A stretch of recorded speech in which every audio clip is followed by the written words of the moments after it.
Welcome to the Supplement Engineer Podcast. My name is Robert Chinesky. Today we have the distinct pleasure of being joined by the Chief Marketing Officer of Core Nutritionals, Merica Labz, and Arms Race Nutrition, Mr. Kenton Engel. Thank you for joining us, sir. How are you? Thanks for having me. I'm not sure how distinct it is, but I guess we'll see over the course of an hour. Yeah, we'll see how it goes by the end of this. We can always edit that intro and replace it with something else. Maybe retroactive. We'll Maybe see. So. All right. So anytime I have a first-time guest on here, I had your partner in crime, Doug Miller, on the podcast not too long ago. And I like to get people's origin stories for the industry because a lot of us, there's this kind of this cape or this curtain that's draped over the supplement industry. And it's been getting peeled back slowly over the years that we're starting to get more of exposure to the faces behind the brand that we've come to know and love over the years. So walk us through a little bit of how you got into the supplement space, what's your background as far as any degrees you may have, what your love of supplements were, and how you ultimately landed up as the CMO. Yeah, so I'll say two things. The first is that just commenting on that sort of curtain or obfuscation aspect of the industry, I think it sort of reflects a structural feature of our our industry's immaturity. And I don't mean that in a pejorative sense. I just mean that in a developmental sense, right? We're a relatively speaking immature industry. And I think what you see reflected in relatively immature industries is a bifurcation between work or product outputs and labor market inputs. And typically it's like a chicken and egg scenario, but that immaturity coincides with one another. So there are no standardized pathways for entry into our industry in the way that there are standardized pathways into any other industry or in a mature industry, I should say. So I think reflected in non-standardized entries into the labor market for people who are in my position otherwise. So for me, I started on what now seems like an antiquated form of media, but forums, specifically a forum called anabolicminds.com, which I think given the spectrum of bodybuilding forums tended towards a more academic style, right? Like I think empirical analyses were encouraged there. And that was formative for me because it helped me develop a certain cognitive style or assessment style with respect to exercise physiology, chemistry, sort of the constellation of hard sciences that constitute dietary supplements. I started as a forum rep there for USP Labz in 2006, actually. It was late 2005, early 2006. Okay. I then became USP Labs' first employee and sort of rose the ranks there, finally ending in a VP position. And then how did you get from there to meeting up with Doug and then going to start Core and Merica Labz and Arms Race Nutrition? So Doug started Core on his own. I think it was 2004, 2006. But coinciding with that, he started working with USP Labs as a sponsored athlete.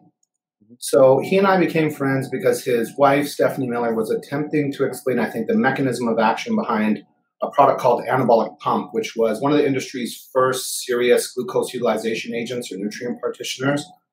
So she was having some sort of debate on the oxygen form, and I just went and burnt the fucking thing down just to bring everyone in there, and Doug and I sort of formed a friendship based on that. So as I was leaving USP Labs around the indictment, so once that intra-agency indictment came down, I thought this is probably not the place for me to be. Good idea. Yeah, right. It was a good sign that you shouldn't be there. So reached out to Doug and said, you and I have worked together. We have a great working relationship. What do you think about teaming up? And the rest is history. I think I started on January 1st, 2016, maybe with Doug. And then since, we started Merica Labz together, Arms Race Nutrition together, have some other plans in the works. So you got started on the Anabolic Minds forums. Before you jumped onto the forums, had you been a heavy supplement user? Did you enjoy lifting weights, in your formative years, like in adolescence, teenage years through college or any of those things? Or was it more of a later coming on?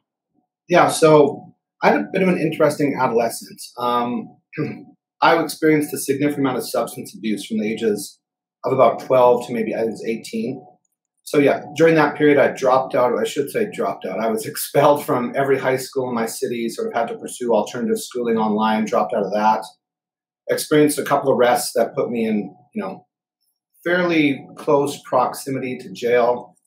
Finally cleaned up, I think, right after my 18th birthday. And I have a very obsessive personality. So working out was a more positive outlet for my obsessive tendencies. And I'm the sort of person that I want to understand both mechanistically and holistically. So in other words, I want to understand the structural features that compel something to be what it is, but I also want to understand it in its context, whether that's social or physiological. And so that impelled me to do more research into how the body works, which then led into supplementation. I didn't become quite serious about supplementation until I suffered a SLAP tear, superior labral anterior to posterior tear. And then I started researching an ingredient called Cissus quadrangularis, which is sort of like a foundation ingredient in the supplement industry now. At the time, though, in 2005, it's a fairly novel ingredient introduced by USP Labz. So I started researching its effects on osteoblasts and osteoclasts, respectively, how it could potentially integrate into sort of a therapeutic modality to treat soft tissue injuries, I should say. And then the owner, CEO of USP Labz, Jacob, saw me on the forum, saw that I was sort of an evangelist for the product, and asked if I wanted to be remunerated for my evangelism rather than just doing it on a voluntary basis. And that's sort of how I started with USP Labz and how I got into supplementation more seriously, I guess. Gotcha. I'm curious to see, do you read a lot? Because you've used more 50-cent words, as my old high school English teacher used to say, than I think we've ever heard on the podcast. We've heard remunerated, we've heard pejorative, bifurcated. You've used a lot of 50-cent words that I'm pretty sure the listeners have no clue what the hell we're talking about. We're just I do my best. It's awesome. I love the high level linguistics that we got going on here. Yeah, so you can ask anybody that knows me. It's not an affectation. It's just I articulate myself in the way that you articulate yourself, which is the way that just seems autochthonous to you, like indigenous, how you feel like speaking in your native context. Yeah. My educational background, though, is not science-based. So, yeah, I did an undergraduate degree in sociology with a minor in philosophy. Then I did a master's degree in sociology. I was completing a PhD in pediatrics before I decided to go on hiatus for that and focus on arms race. My hiatus became, I'm not doing that anymore because it wasn't interested, I should say. So now I'm doing another master's in philosophy. So it's just sort of I got intrinsic proclivity for words featured well in my chosen disciplines. So, and then, so to answer your question more directly, yeah, I'm a pretty voracious reader. I would say 90% of my leisure time is comprised by reading. Yeah. Is it more fiction, nonfiction, maybe scientific journals? How would you characterize it? I feel like this is like a confession, but I never read fiction. I can't say I've read a fiction-based book since maybe I was 22 or 21. I understand that probably makes me not a very well-rounded reader, but I'm obsessed with nonfiction books. Yeah. History stuff or more, I guess, technical research science stuff? Things that nobody here would give a shit about or has ever heard of, mostly philosophy. I chose to go back and do another master's degree in philosophy because it's just what genuinely animates my thinking. And I think that it's a useful tool for life. I think philosophy is, unfairly denigrated as just this reductivist form of navel gazing. But for me, what I pick up from philosophy is the algebra, sort of linguistic or rhetorical algebra. Yeah. When you develop your philosophical skills, you understand how to deconstruct arguments, immediately identify the essence of your opponent's argument and eradicate it.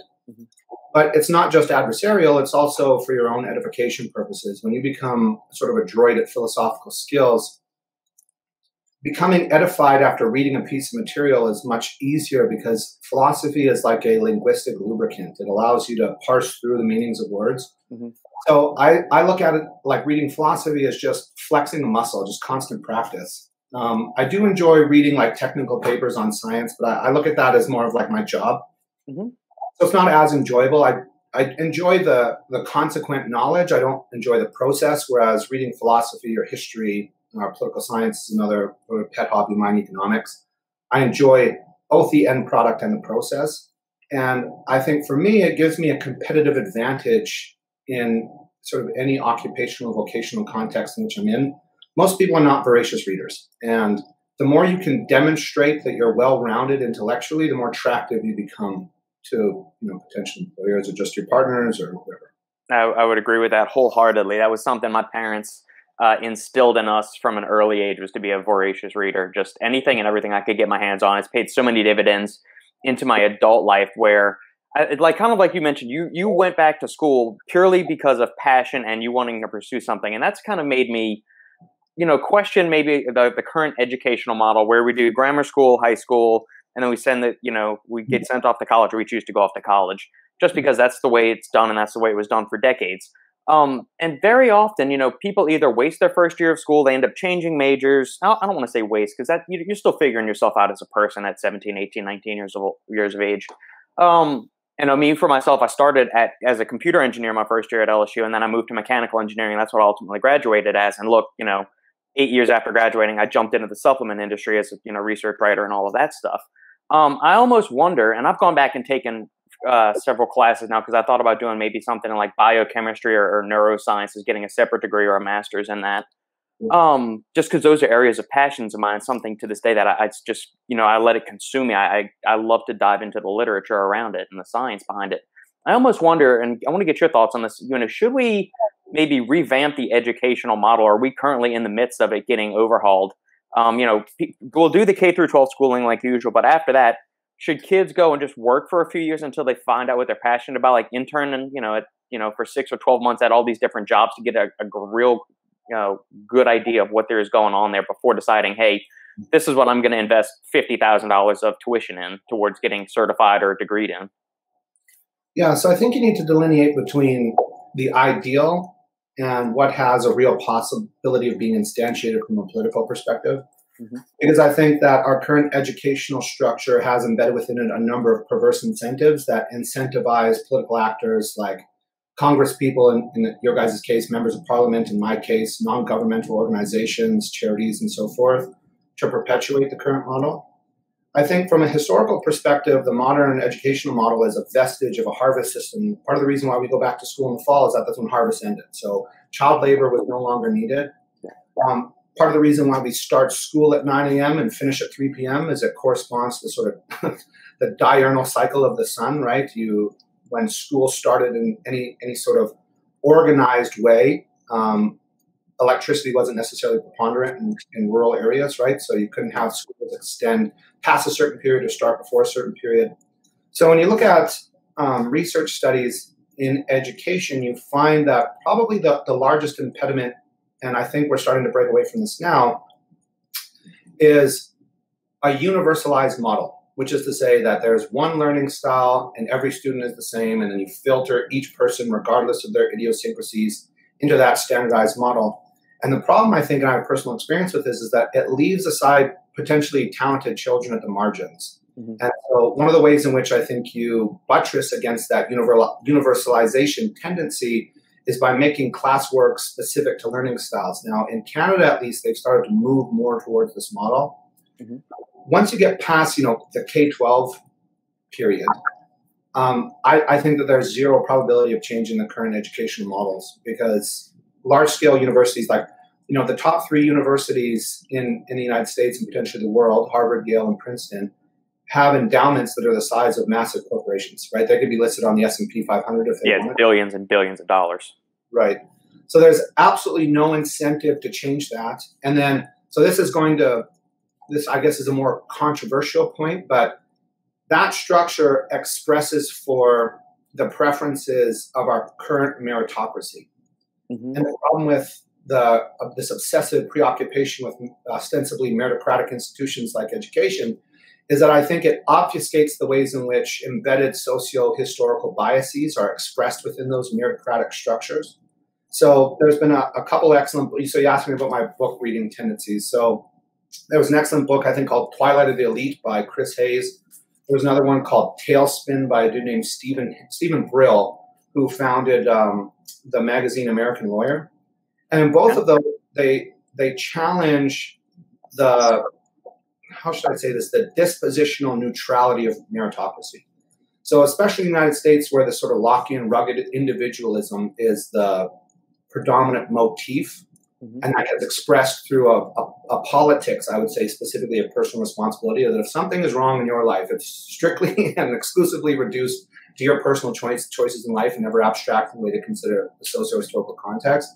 I think the meritocracy as both like the sort of supra-institution that supervenes over all of our other activities, and then as a specific, if diluted, philosophical outlook, that exerts a certain pressure on those institutions. And then people who benefit from ostensibly meritocratic institutions have no interest in changing them. So, for example, the average income of a university, the average parental income of a university student at Harvard is $400,000. The median income in the United States is about $68,000.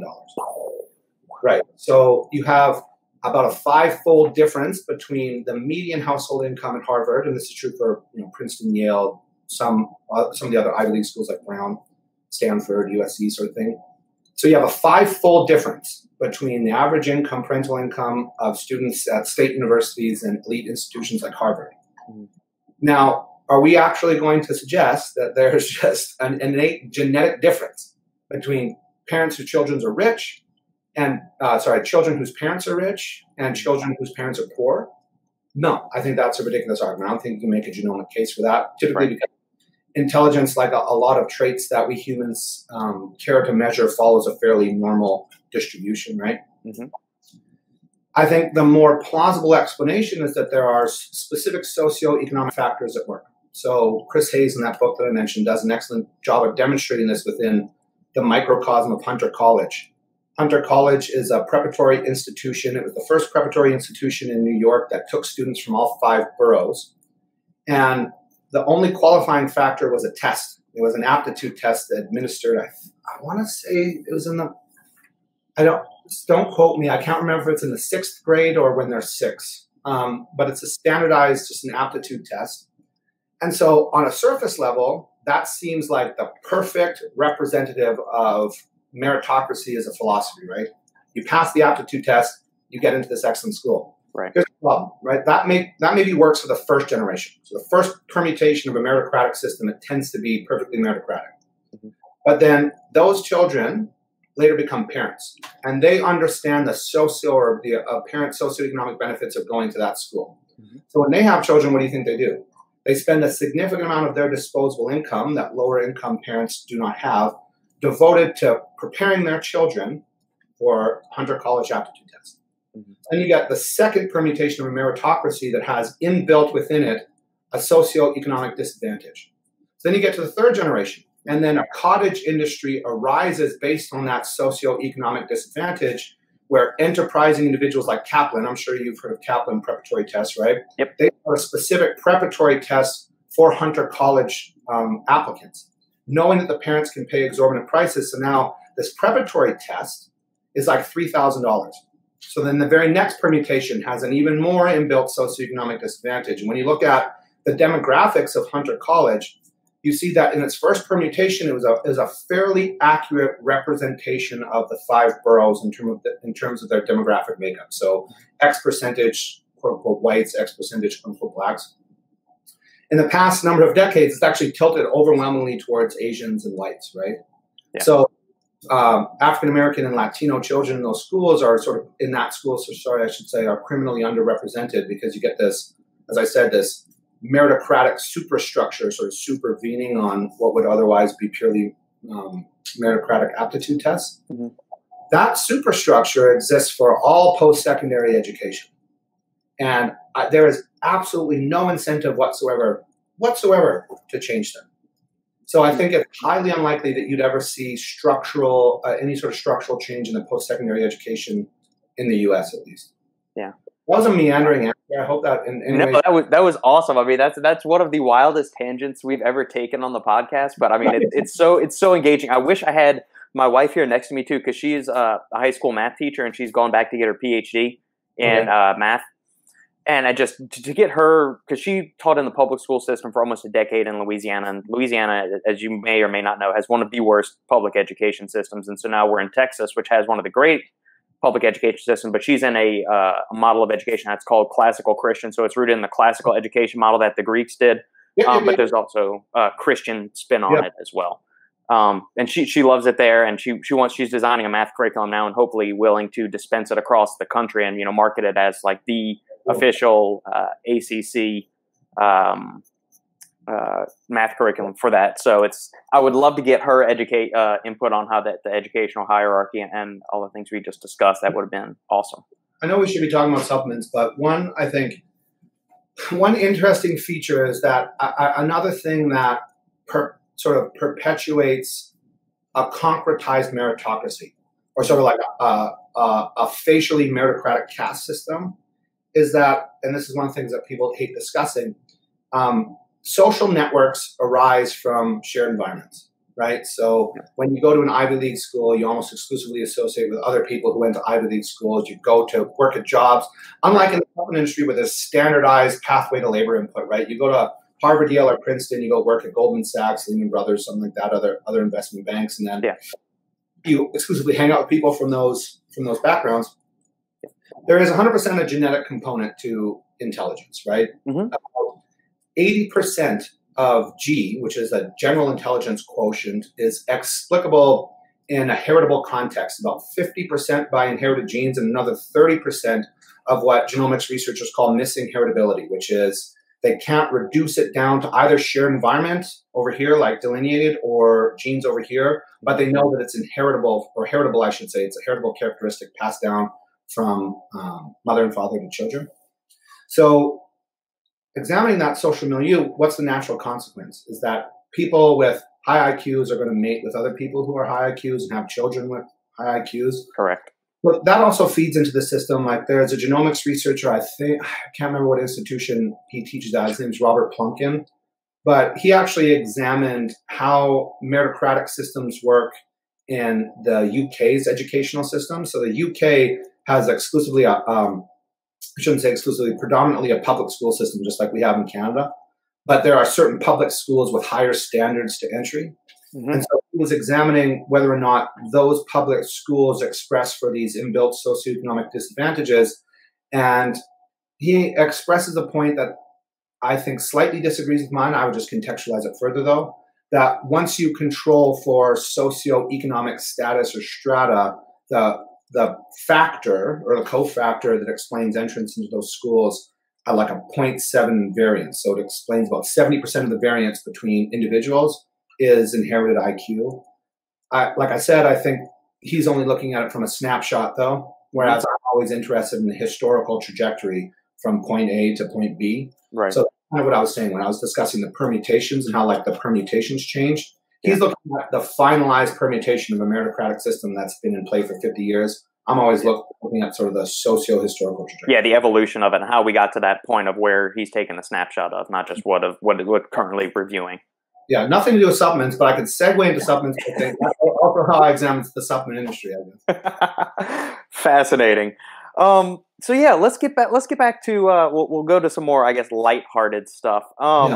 So you were at USP, you met with Doug, y'all started Core, and I remember my first I'm sorry? Well, Doug started Core, and then you joined up, and you joined the band, and y'all been rocking and rolling since. My first exposure to y'all was when y'all launched Patriot's Way from Merica Labz. And that stuff, that was one of the first proteins. I don't know if it was the first, but it's damn close. It was in the running for the first that put inclusions in the proteins. Yeah. So, I mean, I guess, what is your mindset? What is some of the day-to-day things that you do, from Core, and then y'all decided to rock and roll with Merica Labz? How did y'all make that segue and decide at this point, hey, we're solid with this one brand. Let's go and start another brand.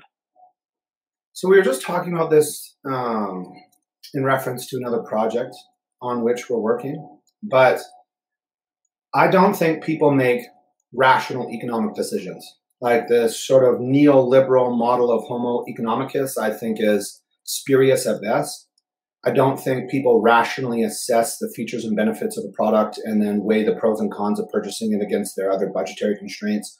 People purchase things because they want to be part of a tribe. So Doug and I's perspective is that no one brand is sufficiently wide that's going to capture everyone in their tribe. If your brand is sufficiently wide from an appeal standpoint that it can capture all tribes, you're not seeing anything whatsoever. So the impulse, the entrepreneurial impulse to start these other brands is how do we address other markets inside this sort of superstructure of supplements that are perhaps underaddressed or underserved from a brand identification standpoint? And then how do we activate those people with certain brand signifiers such that they're going to become evangelists and then propagate the product from there forth? And that's sort of how the Merica brands and the Arms Race Nutrition started. It's why their SKU portfolios are different. It's why their marketing approach is quite different. It's why their brand strategy is quite different for each one. It's how do we serve these different tribes that have potentially been underserved in the supplement market? Do y'all find that there's much crossover between the customer? So, I mean, obviously you have the customer data of which customers are buying from which brands, at least on the back end from the website, possibly. Do you find that there's as much crossover, like the diehard Merica Labz supporters also dabble and jump into some core products or some arms race nutrition products here and there? Yeah. So I think this is another feature of our industry's nascency, is that there is insufficient market segmentation, so that it's almost impossible for any brand to carve out a legitimately differentiated niche or customer niche, right? And I think we're so nascent that we're at the point where not a lot of people pay much attention to consumer segmentations. They don't define their consumer life cycle, they don't define their acquisition strategies, and they don't do demographic analyses once they acquire to really find out sort of to whom am I marketing and who's buying the product. Because sometimes the audience to which you market is different than the audience which eventually converts for your product. Right. So the way that I would describe it is kind of like a number of concentric circles. So the largest concentric circle is supplement users. If someone doesn't use a supplement, there's no use in selling to them, right? Right. Like when you look at ad strategies, and I've done A/B testing, targeting products from a demo or to a demo that doesn't currently follow supplements, some like iteration of supplement companies, brands, fitness pages, whatever. And then those that do, the conversion percentages, the CTR rates, et cetera, the CPA is much, much better for the ones that follow supplements. You're always targeting existing supplement users, because at least for us, I think some brands would probably disagree with that, but for us, it's targeting existing supplement users. And then it's looking for sub-niches within that first concentric circle. So then maybe the next concentric circle for something like Merica is like, I don't know, association with like another brand like Black Rifle Coffee. And then you make another concentric circle and another, such that your most well-defined or expressed demo exists within this broader spectrum of concentric circles. Within that, there's, I think, a lot of crossover, because regardless of how far they are distilled into your demographic breakdown, they're still a supplement user. And so they're still probably going to try other things.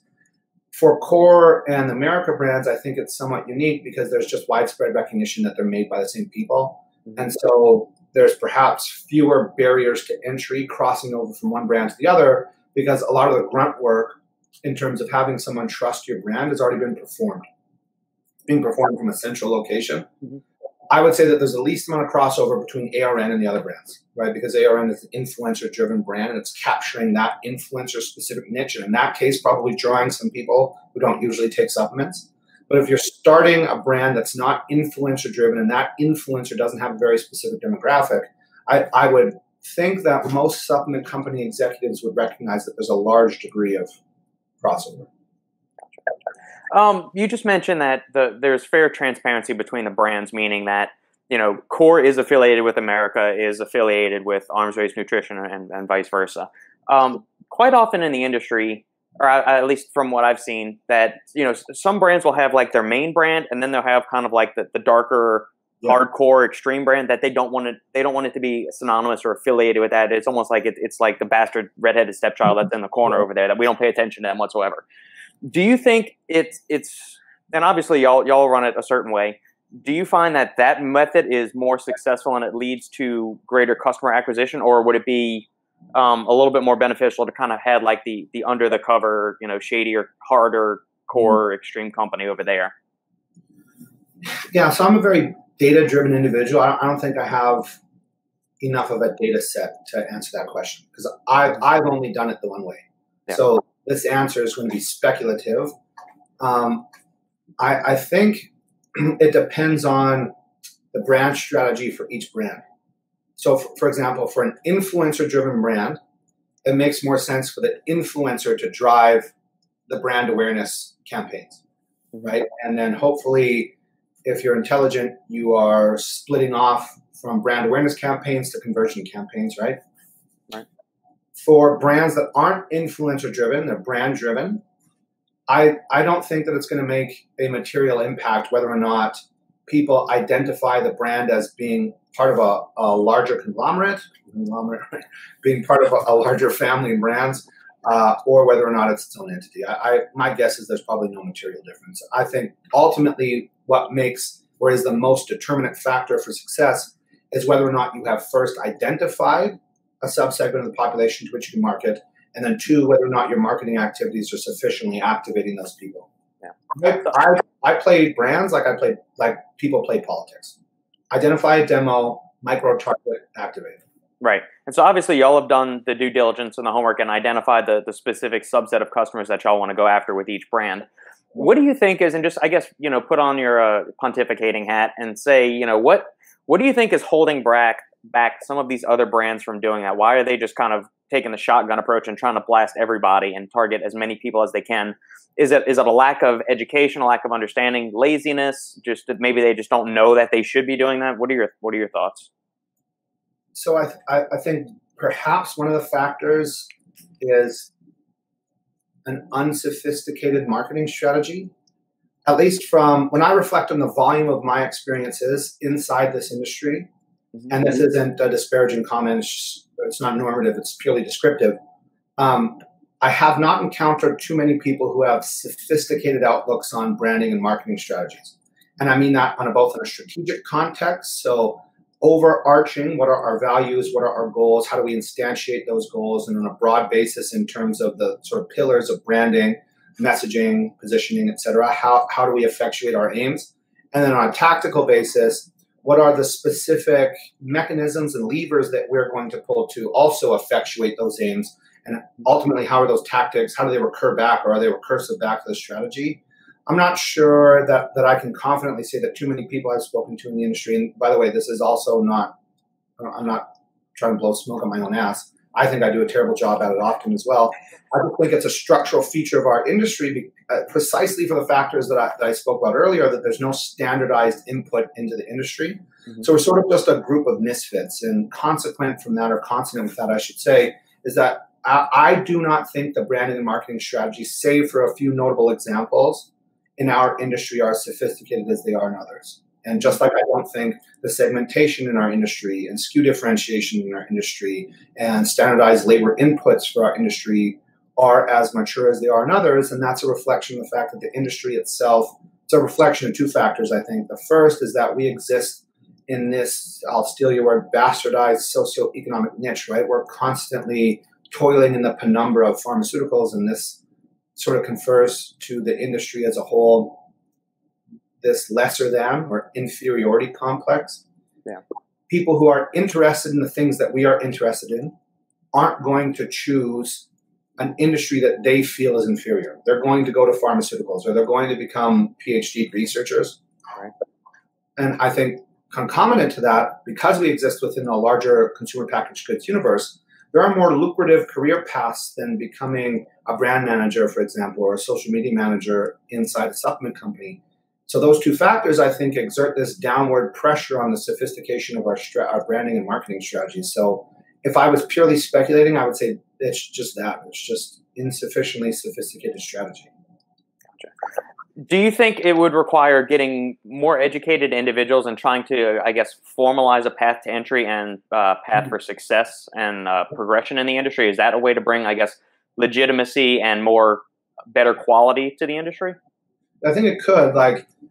So when I spoke earlier that, the Ivy League schools are feeder institutions to Wall Street and Silicon Valley, right?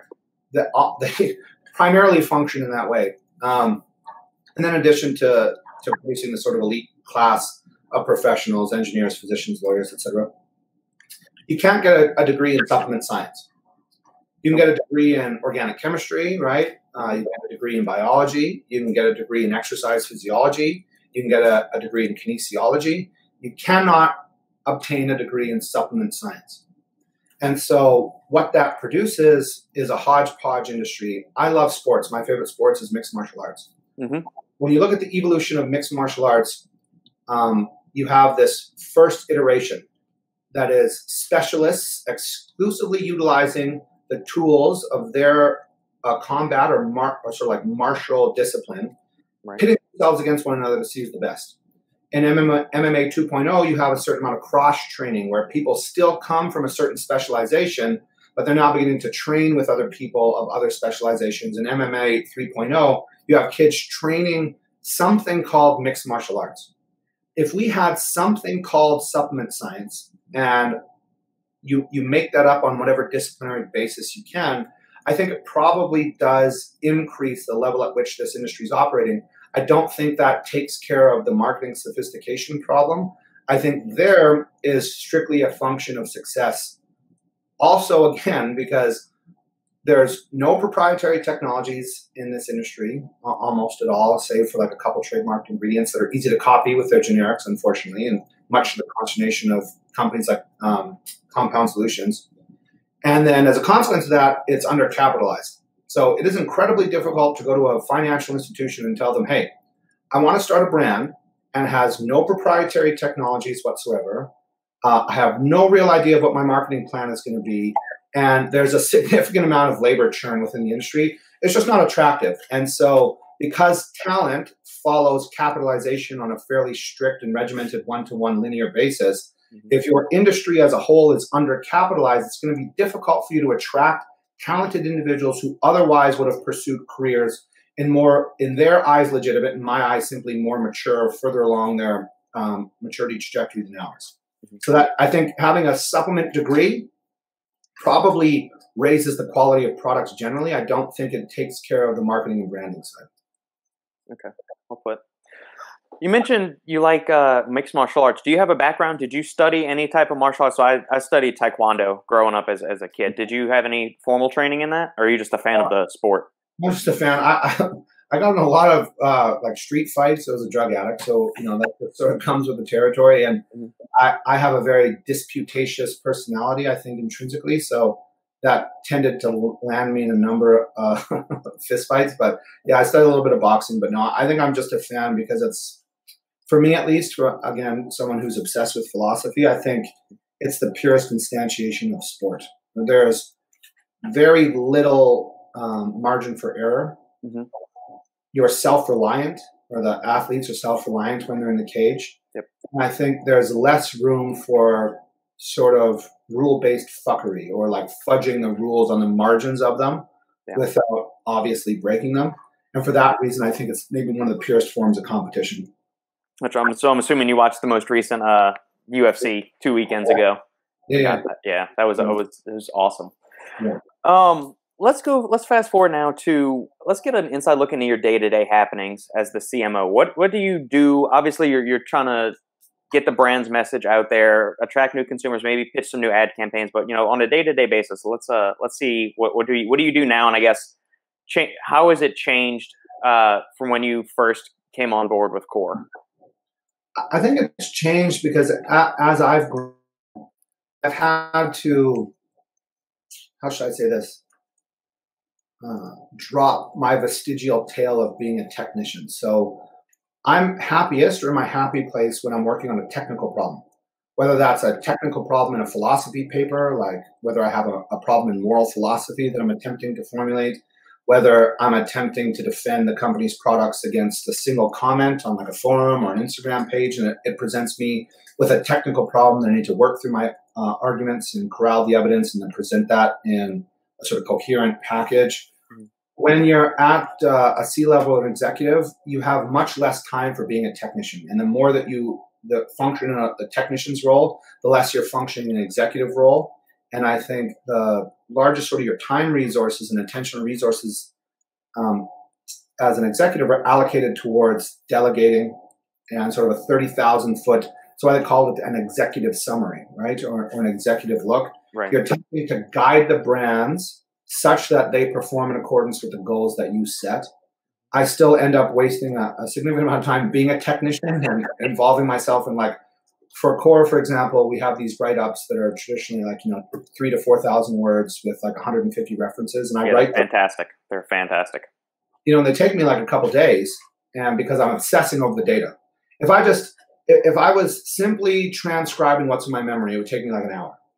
But because I want to ensure that every page is empirically verifiable, and I'm only reflecting what's reflected in, or I'm only expressing, what's reflected in a meaningful scientific consensus, just takes me a lot longer. So I'm trying to, for me, in my personal growth, right, the things that I'm trying to do is stop being a technician, because the organizations in which I'm involved don't need me to be a technician, they need you to be a thought leader. So on a daily basis with Doug, for example, it's what does our SKU portfolio look like? For core, we did a rebrand. What does that rebrand look like? What does a promotional strategy look like? What does the advertising strategy look like? Who are we attempting to acquire? And then where possible, because we run our organizations fairly lean, delegating those tasks to the technicians that we have identified as being the most qualified to pursue and execute in that specific area. So for Merica right now, I think Merica had been neglected. I think Doug would probably say the same thing. So on a day-to-day basis, it's how do we revive Merica? How do we recapture that virality that we had on social media? What does the SKU portfolio look like on a go-forward basis? Recognizing that I think even though it's been only 4 years since its founding, the brand has become antiquated in some sense. I personally think it expresses for a much different socio-political moment. And so how do you update the brand to reflect the contemporary socio-political movement without losing its sartorial edge that I think was its primary brand differentiator? So on a daily basis now, that's my primary task. Like, how do we take care of those 30,000 foot things? Mm-hmm. Over the past, I would say maybe 6-10 months, we've seen a couple of other, I don't want to use the word copycat, but things that are clearly along the same lines of what Merica Labz is doing. They're doing, jacked presidential figures and riffing home.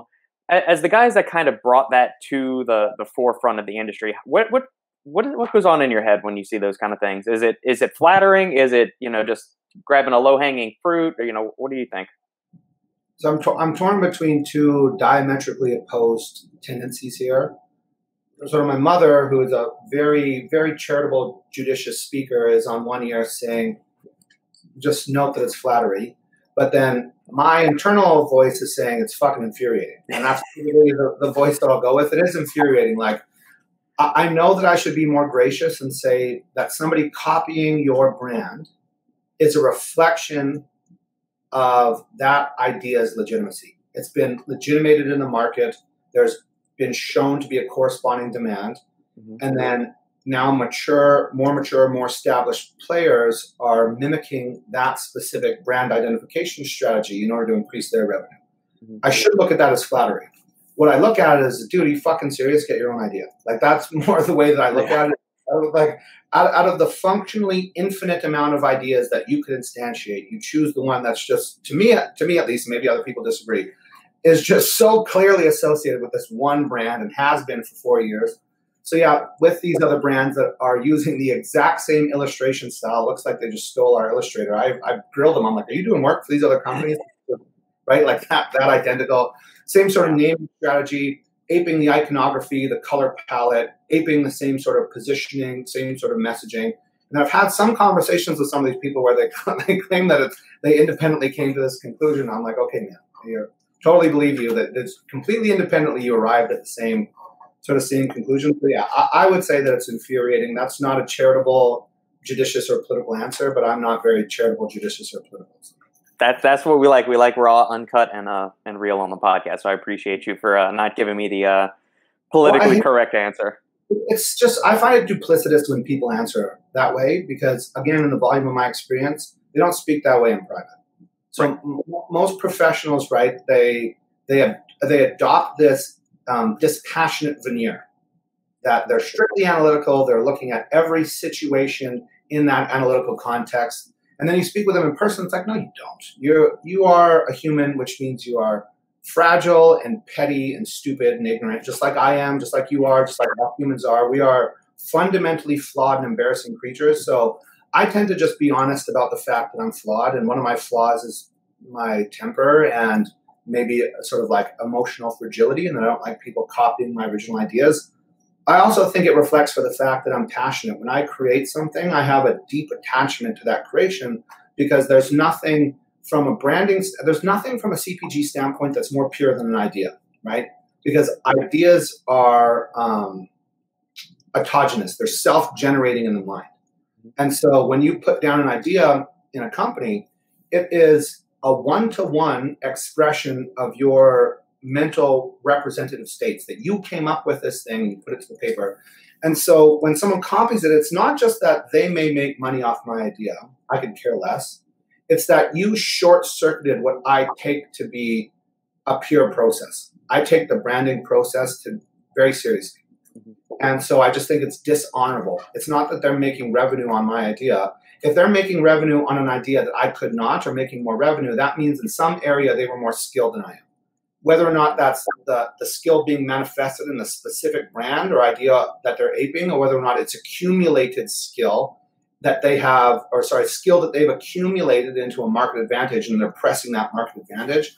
It's not that. It's that you're short-circuiting the process. That I took it seriously and I took the honorable route, that I identified a sub-market, that Doug and I together identified a sub-market. That's more the part that I find infuriating. Well said. Earlier you mentioned that the supplement industry that really has no proprietary technologies, yet constantly we see brands hype things as we're bringing this revolutionary new technology in our supplements, this new delivery form, and then they'll cloak it in a proprietary blend. Now, somebody that is deeply rooted in the science and has crafted a number of really good quality products over the years, is there ever that temptation to use the prop blend, and then what do you think of when people bring up the argument of saying we need this prop blend because we formulated this specific stim profile, we know exactly, we wasted countless hours, minutes, seconds, whatever, developing the stim profile, and we don't want it ripped off? Yes, I'll give you a terse answer to both questions. The answer to whether or not Doug or I have ever considered using a proprietary technology in our formulations. And by the way, I should give Doug some credit. He's a very accomplished formulator in his own right. So I think it's worthwhile just mentioning that. And that oftentimes for the formulas, we sort of work in tandem. Mm-hmm. And then in terms of ever being tempted to do that, no. I can honestly say never once have we ever considered including a prop blend in any one of our products. Like Core started, it was either in 2004, 2006. I believe it was in 2004.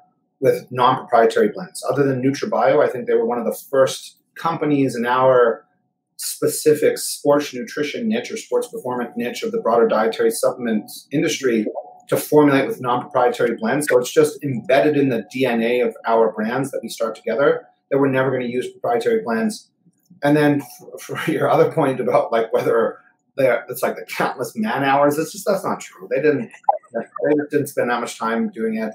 I can't think of a single legitimate physiological explanation for why you would need a proprietary blend. I think is you just want to hide that you didn't put as much of that ingredient as you said you did. Yeah. How much time do you devote, I guess, to marketing and advertising versus ingredient research and formulation? That's a good question. I would say for the first, so like I said, I've been doing this for 14 years, I think, 14 or 15 years. For the first half, it was almost exclusively researching ingredients. And then for the next half, it's been almost exclusively branding and advertising. Mm-hmm. And then in that, I've tilted more towards the specifics, the technical specifics of marketing and advertising, how to leverage technologies like Facebook, like Instagram, like other marketing platforms like Google AdWords, for example, ad roll, retargeting strategies. I get obsessed in tweaking.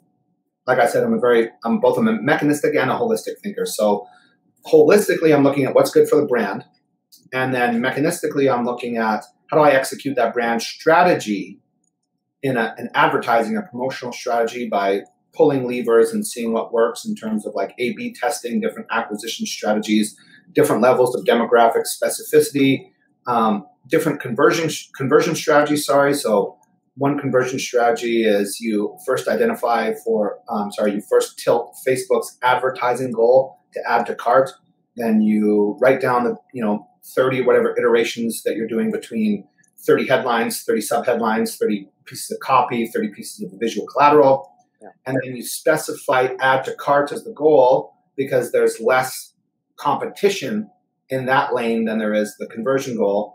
And then you break down, you see which ads perform the best on add to cart. You cull the non-performers. You put the well-performing captions and visual collateral permutations together. And then you specify for a conversion goal, taking the fact that Facebook's algorithm has already judged those top 3 to 5 permutations as being high on their relevance score algorithm. So that when you switch the goal for those permutations, you already have a high relevance score. So that means your delivery efficiency is going to increase.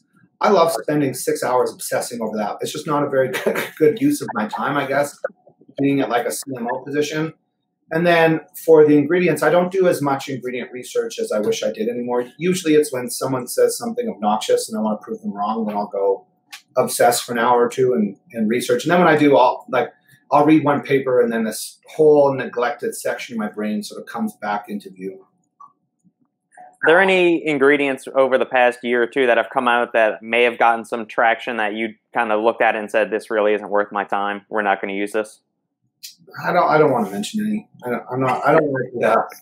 I guess I'm gracious in that one context, is that if somebody's doing something that I feel is damaging to the industry, I'm not going to dignify them by identifying them in a public context. Gotcha. That's a charitable way to be.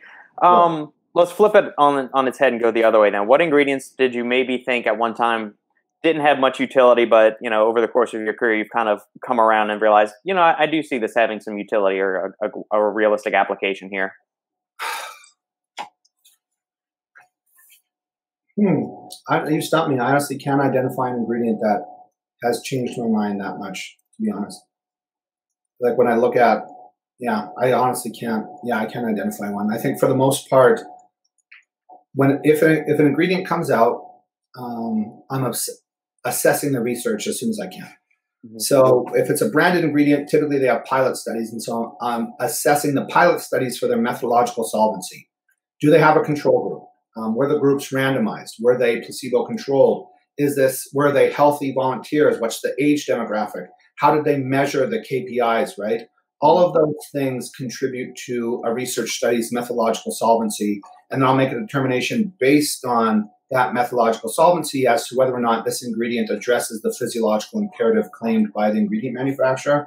It's rare that you find contradictory research comes out that's strong enough to materially change people's opinions, at least mine. Like I honestly can't identify an ingredient that I dismissed in the beginning and then later, maybe one, ginkgo biloba, maybe. Mm-hmm. When I first came into the industry, I sort of had a very dismissive view of ginkgo biloba, and now I'm coming around to it because, ironically, though it's trashed in the sports performance space, it has some of the most worthwhile evidence as to its efficacy in terms of reducing cognitive inhibition, improving moods, that sort of thing. Yeah, improving episodic memory and memory recall. That's why we included it in Clarity, our brain health supplement. Mm-hmm. So that's one example. I would say ginkgo biloba. Gotcha. Do you remember the first supplement you formulated or had a hand in formulating? Anabolic pump. Anabolic pump from USP? Yeah, with USP Labz. And then Jacked. I think one of my more infamous or maybe regrettable historical legacies is modern BCAA, which was the first BCAA product to go 8-to-1 leucine to isoleucine to valine. Mm-hmm. At this point now, I look at it just a wholly inappropriate and excessive amount of leucine. That's not, which I think is a maneuver that was more market. At the time, though, I'll be honest.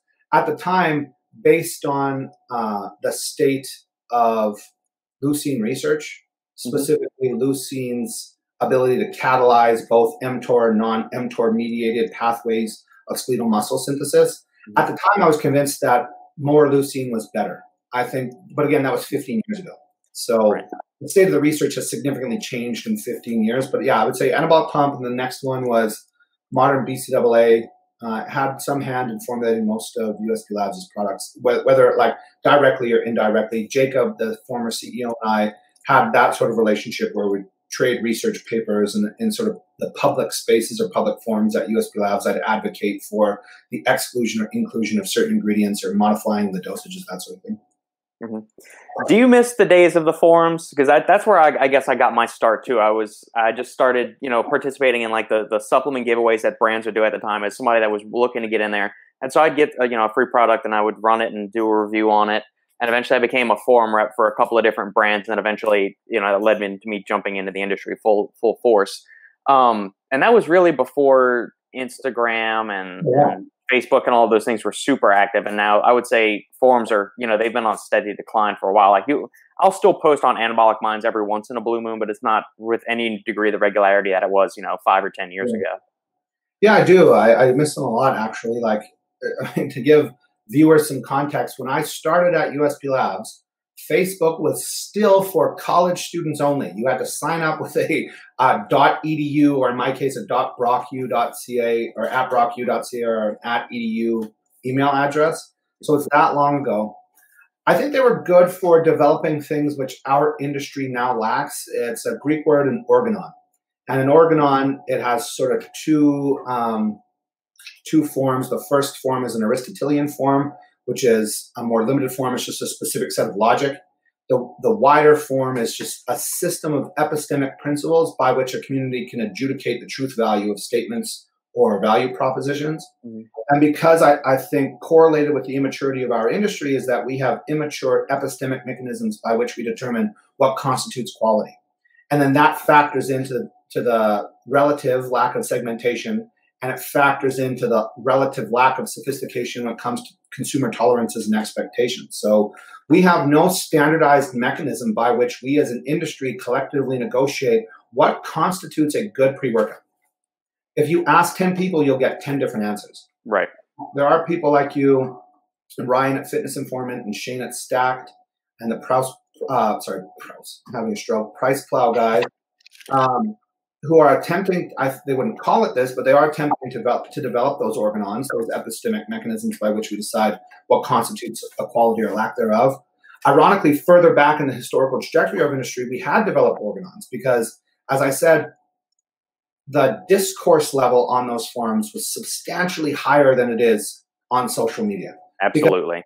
There was no character limit. So individual posts were essay length. Like I would make posts, like comments, replies to an individual comment that were 2,000 words that I'd later turn into a sticky for the USB Labs forum, because like our career trajectory was quite similar in that sense. I joined the forums to talk about it, was hired as a forum rep, and then later hired as an actual employee at USB Lab. So I do miss them for that precise reason, that I think the level of civility, the level of sophistication innate to those discussions was productive for these organons that allowed us as a community to decide, is this a good product or a bad product, in ways that I don't think we're as subject to the whims and whimsies of individual biases as they are now. I also think that there was a certain incentive for companies to be good corporate actors, because if you weren't, the opprobrium was concentrated. One of the bad things about social media is that opprobrium or negative sentiment becomes diffuse. And so companies can self-convince that they haven't made illegitimate maneuvers. Whereas on the forums, if you were a company that supported the forum, you had a specific forum. And that specific forum had more activity, and more activity that you could not ignore, like you could just ignore the comments on an Instagram page. And the reason why you couldn't ignore it is that each individual user had a history. And so you build up a certain amount of rapport with everybody else. There are elder members of the community that have an innate reputation, whether that's reflected in like a reputational score like it was for anabolicminds.com, or in a more informal way. Their words carried more weight. And if they judged, I think oftentimes fairly and justifiably, according to, like I said, these standardized epistemic principles that the community had negotiated and developed, you as a corporate actor had to be much more responsive to their concerns than you do now. So those are the two elements that I think I wish carried over from the forum era, was development of organons and then a greater amount of corporate accountability or responsibility. Yeah. I also think, and maybe, this may be just me getting older and, not being as enthusiastic about social media as I guess I should be, or as other people my age are. Because Facebook debuted, I want to say, when I was a sophomore in college, 2004. I believe is when it hit. And even when it came out, I wasn't nuts about it. I mean, I did it because it was a way to connect with people that we were meeting on band trips for college and all that. But I mean, I've never really been steeped into it. But I feel like the forums, by and large, just had a more positive and educated vibe than anything I've come across on Facebook or Instagram, especially when it comes to supplement news. Yeah, I think it was bereft of the virtue signaling that typifies a lot of social media interactions. Yeah. Precisely because in a way that you can't necessarily do on Facebook or Instagram, if you have your forum user ID, Robert, I can click on your name and your entire comment history populates on my screen. Yeah. So you are constantly involved in reputational management, motivated by potential shame or humiliation, which are factors which I don't think are always necessarily negative. Sometimes the shamelessness writ large of our society, I think, is a negative factor. But yeah, precisely is that I found them to be much more dispositionally positive than I find most social media interactions. There's a larger degree of inquisitiveness. People ask questions not in an attempt to sort of Socratically lead you down to a gotcha moment, but precisely because they want to become educated or further edified about a certain decision that you've made as a company or a certain ingredient that you decide to include. Whereas the tendency on social media is like you score points by glib virtue signaling. Like there's this preoccupation with being sardonic, just demonstrating that you have the most caustic amount of wit, that you can cut somebody on social media and then leave. And then that sort of dispassionate, detached coolness is a motivating factor. Whereas on the forums, I think it was a demotivating factor. If you acted like that on the forums, everyone would tell you to fuck off. Yeah, or the banhammer would get dropped on you real quick. Yeah, exactly. And they were more policed. That's a very good point that I missed, is that they were much more regulated and policed. Yeah, and plus I also think the threads would stay bumped to the top more, whereas social media, a post comes 30 seconds later, there's another one, it's gone, and it's like in and out of people's minds, and it's on to the next best thing, where I think there was a little bit more longevity and lifespan to threads on forums. Yeah, I think it was more thematic versus the topical nature of social media. I would agree with that wholeheartedly. Let's now shift to, and I know this is going to be a very broad question, so we may need to dial down into a specific product category, but what is your mindset when you approach designing a new formula? And obviously you said that you collaborate with Doug, and I'm sure maybe there's some other team members on the team that you work with as well, but I mean, I'm singling out you two guys. So how does a product come through ideation, through formulation, ultimately to release? That's a great question. Philosophically, I think there are two schools when it comes to formulation. There's realists and idealists.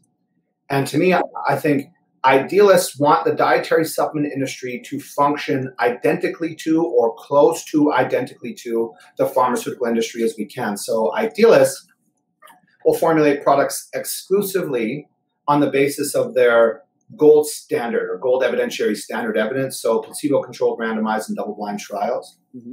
I think realists are individuals who accept the fact that because the overwhelming majority of third-party clinical evidence is tailored to identifying therapeutic targets for various pathological states, and because we're the opposite of that, and I mean that both on a practical basis, but both on a compliance and regulatory basis, like the definition of a supplement and approved supplement claim is something that does not intend to treat, mitigate, cure, or prevent a disease or a health-related condition. So the realist, I think it takes more analytical work, but you're looking at evidence that may not rise to the gold standard, but may be encouraging. I think I locate myself sort of in the center between them, maybe tilting more towards the realist. Mm-hmm. Because it's not, for me at least, it's not necessarily disqualifying if an ingredient does not have evidence in a placebo-controlled, randomized, double-blind context assessing a non-pathological or quote-unquote healthy, normal subject population. I'm looking at what is the mechanism of action, is it plausible? So drugs or drug targets or even dietary supplements, bioactive compounds, period, are not either effective or ineffective. That's sort of the binary reductivist thinking that I chafe against. Mm-hmm. Compounds are effective at a certain dose, at a certain dose frequency, through a certain route of administration in certain tissues. And so the realist camp, the reason why I say it takes more analytical work, which isn't to indicate or suggest that it's superior, is that you need to look at all those factors. So, for example, a study in a rat population may or may not be viable from an evidentiary standpoint. And the reason why I say it may or may not be is in what tissue and through which route of administration and at which dose and dose frequency was this bioactive compound administered to the rat population. Rats, for example, their phenotypic variation for muscle fiber type tends almost exclusively towards type 2X. Rats are obscenely athletic animals, whereas each human expresses for a different sort of phenotypic variation between type 1, type 2, type 2X. Yeah. So when you're looking at a bioactive compound, the purpose of which is to initiate the muscle-specific protein synthesis cascade, that evidence may not be viable, right?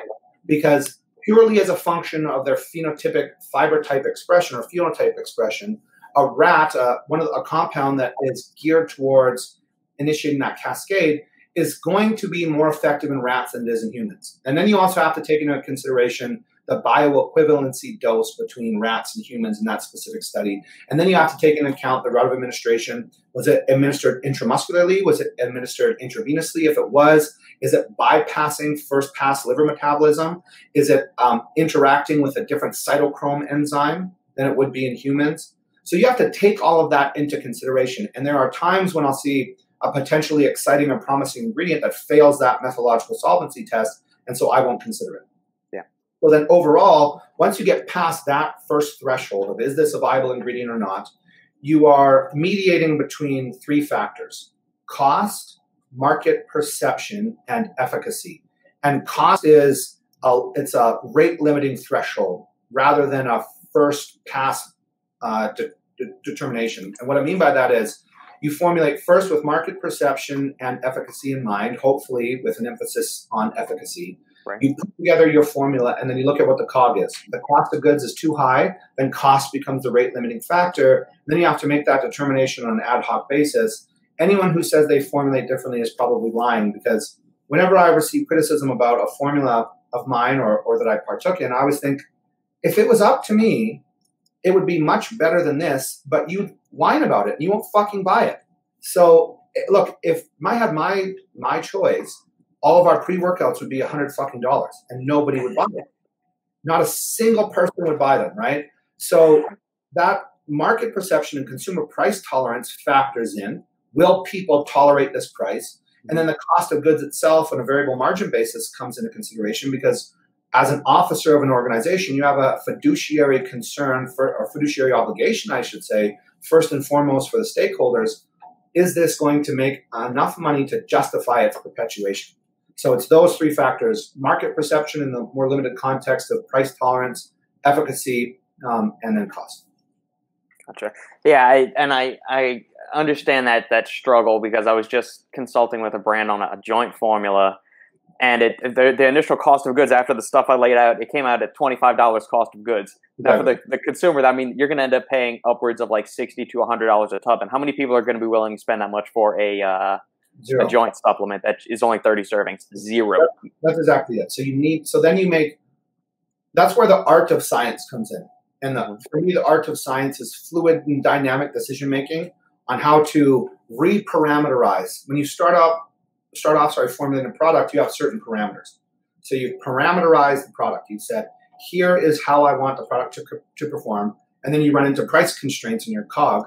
So then you reparameterize and you say, okay, within that context of price tolerance and cost of goods, what is the most efficacious formula that I can produce given my knowledge of the full spectrum of ingredients available to us as dietary supplement marketers and manufacturers?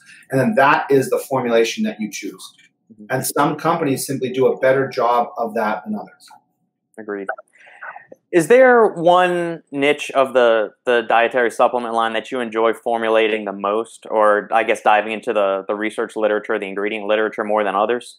Yeah, so for me, it's what I fucking hate this name, but glucose disposal agents. Glucose utilization agents would probably be a more physiological, accurate nomenclature. I love berberine. Berberine is one of the few ingredients available to us as formulators and consumers that on a regular basis outperforms its pharmaceutical counterpart in terms of the key metrics, right? So in terms of postprandial glucose, in terms of fasting glucose, in terms of the way it regulates lipids, so both HDL, LDL, total triglycerides, the way it regulates body weight, both in a lean mass and non-lean mass context, increasing one and decreasing the other. And this is true in repeated trials. Now, obviously, these are in pathological populations, mostly people with non-insulin dependent diabetes mellitus. And so you need to take that into consideration when you're assessing the ingredient's efficacy for a normal, healthy population. But regardless, that's one of the areas in which I think there's just indisputable evidence that some of these ingredients perform as well as their pharmaceutical counterparts.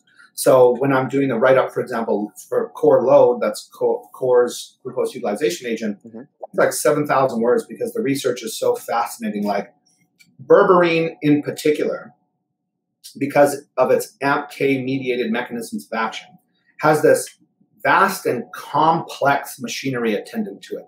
Like it depresses like half of the downstream genomic targets for PPAR gamma 2, peroxisome proliferated activated receptor 2, the peroxisome proliferated activated receptors are a family of nuclear receptor genes that control both up and downstream targets associated with lipolysis, associated with lipogenesis.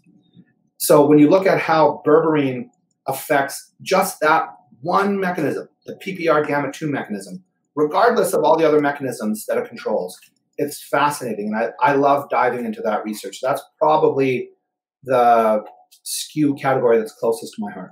Yeah, that's the way you feel about that. That is an area that's near and dear to my heart because my dad has been a type 2 diabetic for over 20 years now. So anything that helps with blood sugar regulation in that area is something that I'm deeply passionate about, and equally as much are nootropics. Yeah. One thing I'd like to get your opinion on, since you brought up berberine, two things.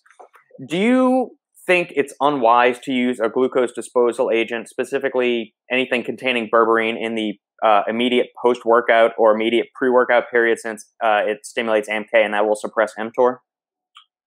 So here's the thing. So this is one of the things that you have to do when you're assessing evidence is assess it in context. So there is some limited evidence because AMK is a master metabolic switch, right, both for endergonic and exogenic processes. So both muscle or energy consuming or absorbing and energy producing processes.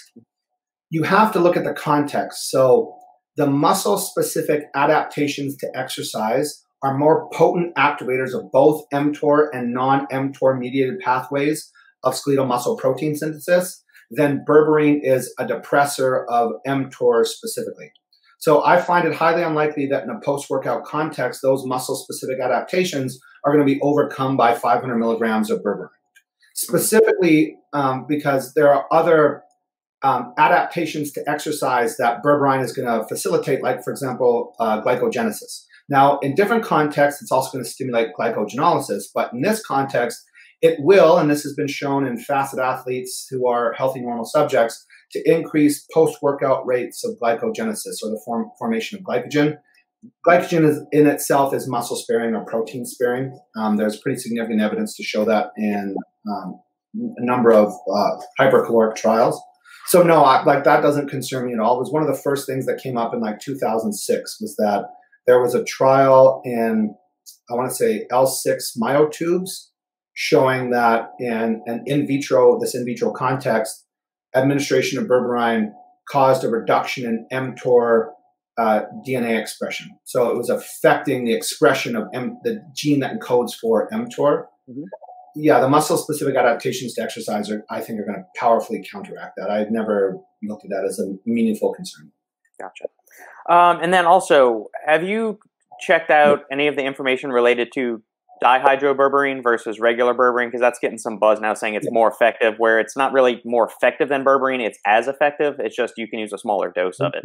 Yeah. So I'd say two things. Let me go back. I will say that there's sort of that colloquial phrase, where are the bodies? So in other words, like where the rubber meets the road, if berberine had that effect, a muscle depressive effect, then in non-insulin dependent diabetes mellitus trials, it would maybe match metformin rather than outperform metformin in terms of body composition. So when you look at comparative analyses of berberine and metformin, both of them, concomitantly, I should mention, increase lean mass and decrease non-lean mass, so decrease fat mass in hypercaloric situations, I should mention, so almost always diet mediated. I wish they were like isocaloric and better controlled in a metabolic lab, but anyway. Yeah. If that was true, then the rubber would meet the road, because these individuals, these are not exercise controlled trials. Now, they don't always control for exercise as a potentially exacerbating or mitigating factor, and I wish they would, because that would give us a better idea of how potentially berberine is going to perform in combination with exercise. Right. But I think that is a positive for it on an evidentiary basis, not a negative, because these people are probably not engaging in the rigorous exercise in which you and I are engaging, and therefore they are not experiencing the muscle-specific adaptations to exercise, and therefore mTOR and a number of other cofactors, we should say, by the way, it's not just mTOR, right, that are involved in skeletal muscle protein synthesis. If that wasn't happening, then we would not see an increase to lean mass in those subjects, but it is. So that tells me that it's highly unlikely that berberine is going to have that effect, or berberine, I keep going back and forth, on you or I. And then in terms of dihydroberberine or berberine, I agree. There's no real evidence that it's more effective or that it induces AMP-K to a greater rate. It's just that it does so at a lower dose, but it's prohibitively costly. And to the point where the limited amount of times I've seen it used in a formula, it's probably not being included at a physiologically meaningful serving size. Gotcha. Do you think GDAs or glucose utilization agents, berberine, need to be cycled, or that's something that's fine to just take every day? It's just good for good metabolic health, good for exercise and outcomes and all of those things. Yeah, I couldn't even tell you. Like Limp Bizkit was popular the last time I took a break from berberine. That's my succinct answer. Well put. Let's get a little insight into your personal supplementation regimen on a day-to-day basis, if it's fairly static or if it changes based on needs, traveling, training, all of that. It's fairly static. So right now, and for the past 4 months, I've been using Stabilize, our sort of hormone health supplement from Arms Race, which I love. Clarity, our mental health and brain health supplement, which I love even more. Alpha, Core, and Hard from Core, 50 milligrams of pregnenolone a day, and that's about it. And greens, like a green supplement. Mm-hmm. So I'll go on these runs, I would say, of just completely stable, where I'll just take the same things on creature of habit, take the same things at the same serving sizes at the same time for the same reasons for a year at a time. My supplementation changes on a needs basis. So last year, I cut down to maybe, I don't know, it's like 6 or 7%. And so in that case, my needs changed a little bit. So I wouldn't use this specific supplementation regime. But if I'm not pursuing a dietary modality that requires supplementation to address that physiological need, then my supplementation is pretty static. Yeah, Stabilize. I remember when the formula came out and I saw that huge dose of berberine in there to go with the Lipidomax. I went, holy, I mean, it's a supplement that isn't really like anything that I've seen. Obviously, we've seen like stress reduction formulas. We've seen natural testosterone boosters and libido enhancers and stuff like that. But I mean, this is kind of attacking it from a few different angles, and it's really kind of cool. Yeah, that was precisely the purpose. I don't think that there is any other supplement on the market like Stabilize. It's a whole, it's like I don't want to call it a whole endocrine system solution, because that's not, I think that would be exaggerating. But it is fairly comprehensive from an endocrinological standpoint, and it's inducing 18 to 25-year-old males to take their long-term hormone health seriously, rather than arriving at 40 and realizing that they need testosterone replacement therapy. And it's specifically not including any ingredients that have a positive effect on testosterone levels, because our industry obsesses over testosterone as if it's the only hormone that courses through a male's body, where it's far more about, if you want to look at it in a sex hormone context, it's far more about a balance, or estrogen and androgen homeostasis. And so I specifically say estrogen and androgen because some people may have heard me say estrogen, testosterone. That's not what I mean. I mean estrogen and androgen, making sure that the interconversion pathways are sufficiently fueled, I guess, with substrates for those interconversion processes. Mm-hmm. Because feeling good is about achieving some sort of balance in your hormones. Now, that doesn't mean that you need Stabilize. I say this constantly. They're called supplements for a reason. You probably don't need any supplement. If you need a supplement, you need a drug. And then on a compliance and regulatory basis, I'm not allowed to market to you anyway. Yeah. For me, it's just about, can I optimize this specific bodily process? And if I can, what is the most efficient pathway for that optimization? That's the supplement. So for Stabilize, that for me is the most efficient way to optimize for a number of hormonal imperatives. That doesn't mean address hormonal defects. It simply means optimize existing processes. And I think that's what Stabilize was formulated for, and that's why it occupies that, like you said, that unique niche. The explanation for the massive dose of berberine is there's some very interesting emerging research demonstrating berberine's effect on precisely hormonal homeostasis. There's a study demonstrating its inhibitory effect on ovarian cyst syndrome in a population of older Chinese females. That's pretty fascinating, because berberine has been shown in a a lot of in vitro research to have anti-tumor effects, Mhm. principally mediated by its anti-inflammatory role. So that was one of the reasons I included it in that context. Is I'm pretty confident, though I'd like to see more evidence that it has an anti-estrogenic effect, or not anti-estrogenic, an estrogen balancing effect. And then you also included the Shodan form of ashwagandha. And so like the three main forms are, we got Sensorol, we've got KSM-66 and Shodan. So was there I guess a prime driver behind its inclusion in there? Is that maybe KSM-66 is a little played out and most people don't know what Sensorol is and Shodan's kind of the new kid on the block? Is it the high with analyte content that you really like? Is there something about that specific form that spoke to you? Yeah, so in conversations with the reps for that company, I think Arjuna is the company's name. I think that they had convinced me that their extraction for the specific spectrum of luthanicides and its standardization level would have a more positive physiological effect than KSM. I still love KSM. It's also a cost question as well. Like I said, anybody who tells you that cost wasn't a formative factor in their formulation is lying. So that was certainly a factor as well. But primarily I was driven by the fact that I was pretty convinced by their explanation for their standardization process for the specific luthanicides. I guess serving size could have also maybe played in there because it's a capsule-based product, and you need between 600 and 1,200 milligrams of KSM, and you can get away with 120 milligrams there to get an equivalent amount of with analytes. Exactly. Yeah. Very good. What's your typical stimulant intake in a day? I guess caffeine from energy drinks, pre-workouts, coffee, and otherwise. I wish it was less. So I'm taking a hiatus from stimulants now. So psychologically, I'm predisposed to, I should say, anxiety and depression as comorbidities to my ADHD. So I have ADHD. It's a blended subtype. The Diagnostic and Statistical Manual, at least in the fifth edition, I should say, differentiated between hyperactive subtype and inattentive subtype for ADHD. I'm pretty high. There's a scale whether or not you exhibit these 7 behaviors for each subcategory in the previous 90 days. Then you get family and peers, et cetera, to rate you on those bases. And by the way, I should say there's no differential diagnosis for adult ADHD, though there should be. So I'm pretty high for both subtypes. So I have ADHD, and ADHD has as high prevalency comorbidities, depression, and anxiety. So I find when I overuse stimulates, it exacerbates my issues with depression and anxiety. I think principally through non-restorative sleep, which, by the way, I love Stabilize for precisely that purpose. Shodan has some interesting clinical research on reducing non-restorative sleep. So I think it was a study population of 28 individuals who were otherwise healthy and normal. They did not experience clinical insomnia, but they experienced non-restorative sleep, and I think Shodan reduced their sleep latency, increased their REM sleep, increased their subjective perception, sleep quality, etc. Anyway, so when I overuse stimulants, I find that it exacerbates my issues with anxiety.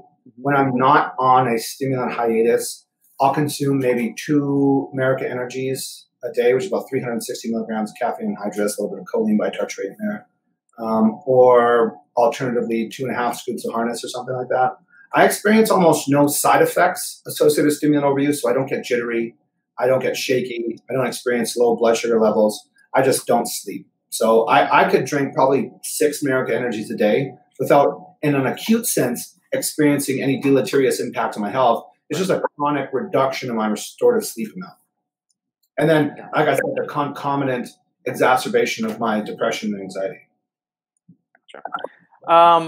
We're over an hour here, and I'm going to keep you for a few minutes longer if that's okay. I'm going to do a few fast, quick-fire questions for you. Okay. Favorite and least favorite supplement flavors? Least favorite is pina colada. It tastes like shit, and then favorite is grape. Grape is your favorite? Yeah. Okay. If you could only have one pre-workout out of the 3 from Core, Merica, and Arms Race, which would it be? Fuck. Harness. Harness from Arms Race? Yeah. What about that? Why is that your jam? It's a very elegant formula. I think it's a more elegant formula than people give it credit for. More is not always better in a pre-workout context. Interesting. Okay. Let's go with favorite exercise in the gym, least favorite exercise? Least favorite is what the fuck are those called? Tricep kickbacks. So by far my least favorite exercise. My most favorite is probably incline barbell press. Okay. Is caffeine a requirement or a supplement? Supplement. Sure. Okay. If it's become a requirement, then I think you meet the definition for addiction. Gotcha. I guess is it? I was gonna say must have. Is it a supplement or is that a must have? Is it just a part of daily life? Yeah, I think that it's ironic. I think it's ironic when you look at the spate of psychoactive substances that are considered scheduled substances as compared with caffeine, given how addicted, and I think in a low-key ambient addictive, like an ambient level of addiction that people have to caffeine. When you hear people say sort of like nonchalantly, I can't function without my caffeine, I go, you're an addict. You are literally an addict. But because it's just widely consumed and it's not illicit, people don't recognize that it is, technically speaking, an addictive psychoactive substance. Yeah. I've always found it interesting that people freak out whenever, or, there's industry kickback whenever some pre-workout comes out with some high level of caffeine or a new benchmark maybe set. But nobody's bitching about how the triple venti extra large mocha foca cappuccino at Starbucks has 600 milligrams of caffeine and 50 grams of sugar, but it's natural coffee. Yeah, exactly. Yeah. So, when you mentioned caffeine withdrawal, did you come up with any kind of homebrew stuff to deal with the withdrawal for potentially headaches that a lot of people feel with when they cut off caffeine cold turkey? No, I think I'll speak from my experience of being addicted to substances which are substantially more addictive than caffeine. So let's take like opiate withdrawal syndrome, for example. There is a specific and well-researched treatment modality for opioid withdrawal system. Typically, it's concurrently administering a benzodiazepine to deal with the insomnia and anxiety that attends opioid withdrawal, medications to lower blood pressure, and then potentially another anti-anxiolytic or something like that. For caffeine, I don't think there's anything you can do other than ride it out. But the point that I was making, is that just other than if you have a strict physiological dependence, most quote unquote withdrawal symptoms will self-resolve in anywhere from 24 to 72 hours. So it's just riding it out. And then after that, it becomes reducing your psychological dependence because that specific bioactive compound has become articulated in your habits. So it's about changing your habits rather than changing your physiology. I think I'm ambivalent on whether or not caffeine is physiologically addictive. I believe strongly it's psychologically addictive. And so the key is the physiological symptoms are going to self-resolve regardless. The physiological symptoms, other than an opioid withdrawal syndrome, that's why I was addressing it, will also self-resolve anywhere from 36 to 72 hours. Then depending on the addictivity of the compound, you're going to be dealing with it for several weeks after that.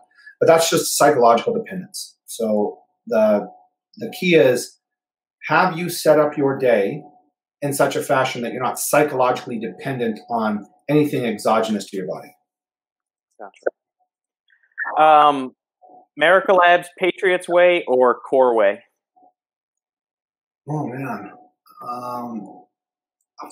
I think some of the new Core flavors are fire, like the French toast. So I'm going to have to give it to Core in the interim. Ask me in another 6 months. Okay. Favorite flavor of Merica Labz Energy? Or America Energy, I guess is the proper way to say it. Make America grape again. Oh, there we go. Great with that. There was one other one I was getting ready. BCAAs or EAAs? Like half the time when I go to like some sort of supplement function, like a trade expo or something like that. Someone will be like, "Are you that guy that fucking destroyed that guy on the Fitness Informant podcast?" So recapping for anyone who hasn't seen that, I was on another podcast, the Fitness Informant podcast, and Ryan had invited an individual from Real. Oh no, that wasn't me. That was somebody else. I did it in an article on Tiger Fitness several years ago. No, I said Ryan from Fitness Informant invited me on his podcast. That's where I'm on. And he invited this individual from Real, and we had a debate whether it was BCAAs or EAAs. So I'll give a truncated answer to the answer I gave there. It just depends upon the physiological circumstance or conditions. If you're training in a fasted state, EAAs, any other state, BCAAs are going to be equally effective. Perfect. Any products you want to tease? Doug mentioned it a few weeks ago, but I don't know if there's any other details y'all can give us now, maybe on the sweaty balls that are coming out or anything else.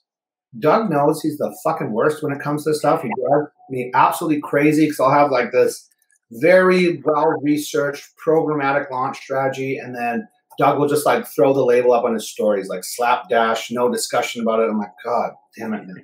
So no, I don't tease anything like that in context like this. You'll have to watch all of our social media channels for that sort of information.